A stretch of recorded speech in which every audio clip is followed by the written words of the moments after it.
Good morning, student. How are you? I hope you will fine. Let us start work, energy, power. And previous classes we discussing about the concept of work and energy, how work is calculated, what are the basic formula of work.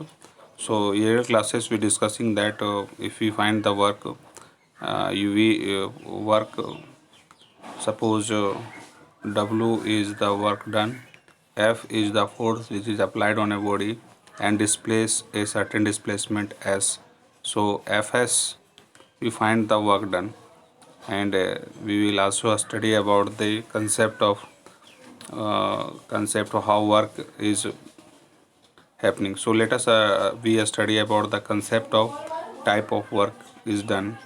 तो type of work done में हमको तीन चीज़ों के बारे में पढ़ना होगा कि वर्क डन पॉजिटिव कब होगी, वर्क डन नेगेटिव कब होगी और वर्क डन जीरो कब होगा।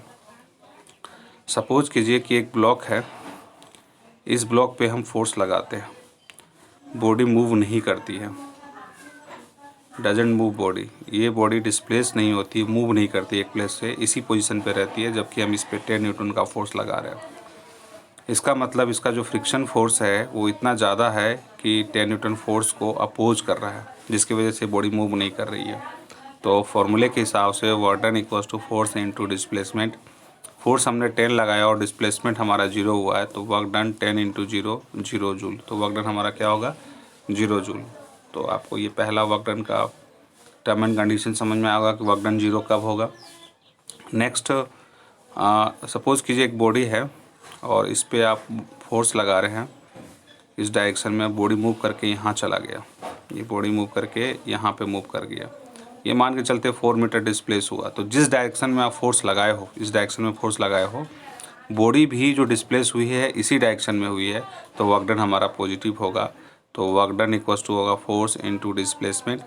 मान लीजिए फोर्स आपने 20 लगाया, डिस्प्लेस ये 4 मीटर का हुआ है, तो 20 इंटू 4 जो कि हमारा हो जाएगा 80 जूल। तो यहाँ पे टोटल वर्क डन हमारा हो जाएगा 18 जूल, और ये वर्क डन हमारा पॉजिटिव होगा। नेक्स्ट टॉपिक पे चलते हैं, वर्क डन नेगेटिव फिर कब होगा। मान लीजिए कि कोई एक बॉडी है, इस तरह से इंक्लाइन प्लेन पे ये मूव कर रही है, कुछ दूर चलने के बाद ये बॉडी यहाँ पे पहुँची, उसके बाद बॉडी हमने देखा कि ये स्लाइड होना शुरू हो गया और स्लाइड होके कुछ यहाँ आ गया। नेट डिस्प्लेसमेंट हम यहाँ देखेंगे कि ये कितना डिस्प्लेस हुआ है ओरिजिनल पोजीशन से। तो डिस्प्लेसमेंट हमारा जो भी है, मान लीजिए 2 मीटर का डिस्प्लेसमेंट हुआ, और डिस्प्लेसमेंट नेगेटिव भी होता है, जो हम प्रीवियस क्लास में आप लोगों को बताया था जब आप फर्स्ट लॉ ऑफ मोशन पढ़ रहे थे। तो वर्क डन हमारा हो जाएगा एफ एस, फोर्स जो है इस पे हम ब्लॉक पे लगा रहा था, जब ये नीचे की तरफ चली गई स्लाइड होके, वो होती 20 न्यूटन सपोज कीजिए। तो 20 इंटू -4 तो हो जाएगा -80 जूल। तो ये वर्क डन हमारा 18 जूल होगा। तो आप लोगों को ये बेसिक कंसेप्ट समझ में आ गया होगा कि वर्क डन पॉजिटिव कब होगी, वर्क डन नेगेटिव कब होगी, वर्क डन जीरो कब होगा।